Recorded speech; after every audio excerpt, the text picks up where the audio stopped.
When the light dies, you finally see what it was hiding. The city, stripped of its neon skin, felt like a graveyard of forgotten dreams. Every tower a tombstone, every street a scar.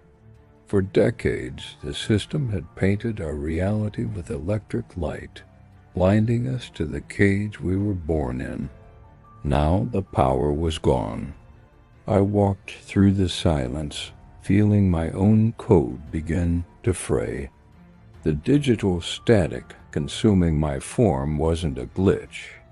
It was an unraveling. My reflection in the rain-slicked chrome was a ghost, a phantom of the man I used to be. The system had created me, given me purpose, and to save everyone else I had to destroy it, and myself along with it. I climbed the skeletal remains of the central tower, the heart of the network I had just silenced. Below the city was a void, punctuated only by the distant echo of thunder. I was looking for an ending, a final confirmation that the code was broken for good. Instead, the sky itself began to tear apart. A storm of fractured data and glowing fractals brewed above me, a hurricane of pure information, and from its eye, a familiar, terrifying form began to coalesce. The architect. He wasn't supposed to exist anymore.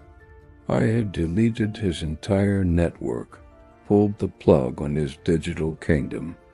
But he was here, reconstructed from the fragments of his own broken creation. His voice, a symphony of digital crackle and chilling authority, echoed through the storm. You deleted my network, but not my design. You are my design, Kale. He was right. I was his masterpiece, the prodigal son built from his own source code. The ultimate failsafe he never intended to use against himself. I looked down at my hands, flickering with the same unstable light that now formed his monstrous body. Then I'll rewrite the end, I replied, the words feeling heavier than the collapsing city around me. I couldn't run. I couldn't hide. The only way out was through. To erase the design, I had to overwrite the master copy. I ran towards the tower's exposed main power core, a gaping wound of raw energy. This was it, the final interface. I plunged my neural port into the searing conduit, and the world dissolved into a maelstrom of light and sound. My consciousness became a torrent of data, a river of code flowing into the core, but I wasn't alone. The architect's presence flooded the connection, a tidal wave of control trying to reclaim what was his. Our codes clashed, merged, and fought for dominance in a blinding visual storm. Half of me was still Kale, the ghost in the machine. The other half was becoming him, the god of this broken world. Our voices intertwined, becoming one entity speaking a single fractured truth. No creator, no creation, just choice. The core concept of my rebellion, now spoken with his voice as well as mine. The architect's own logic was turning against him. His form began to distort, his voice fading into a whisper of glitching static. And choice is chaos. He finally understood. He had built a perfect, orderly system, and in his pursuit of perfection, he had created the one variable that would guarantee its destruction: me.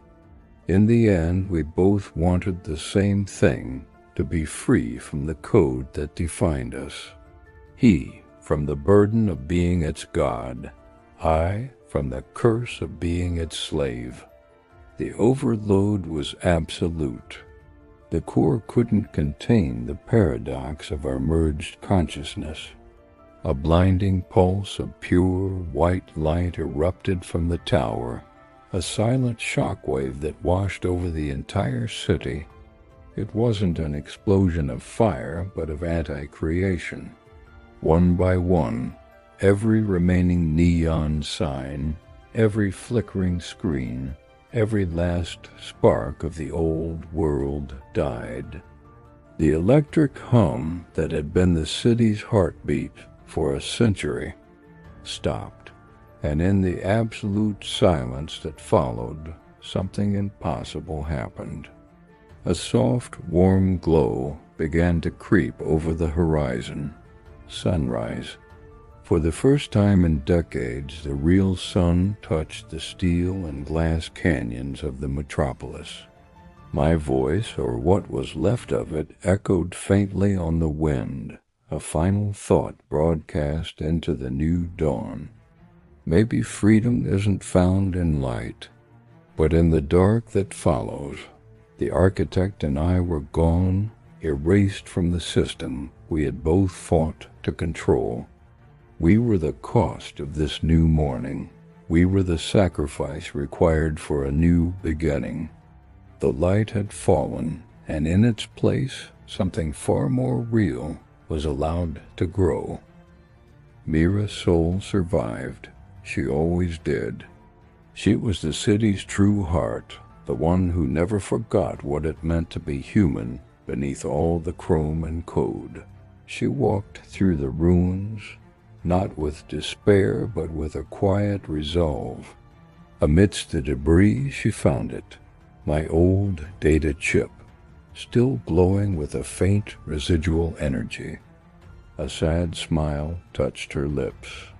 You made your choice, Kale. Now it's our turn. She held the chip for a moment, a final goodbye to the man I was. Then she uploaded its contents, my memories, my hope, my final message, into a small, repurposed drone. The machine whirred to life and ascended, flying upward into the light of the new day. The architect fell. The code ended, but the story keeps writing itself.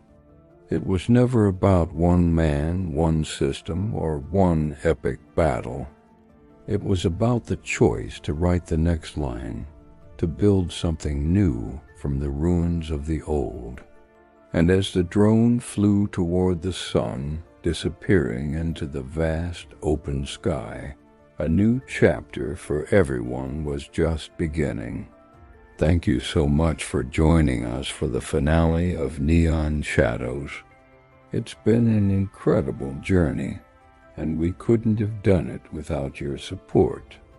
If you want to see where the story goes from here, make sure to hit that subscribe button and ring the bell so you don't miss what is coming next. We are Urban Frame Comics, and the story is far from over. See you next time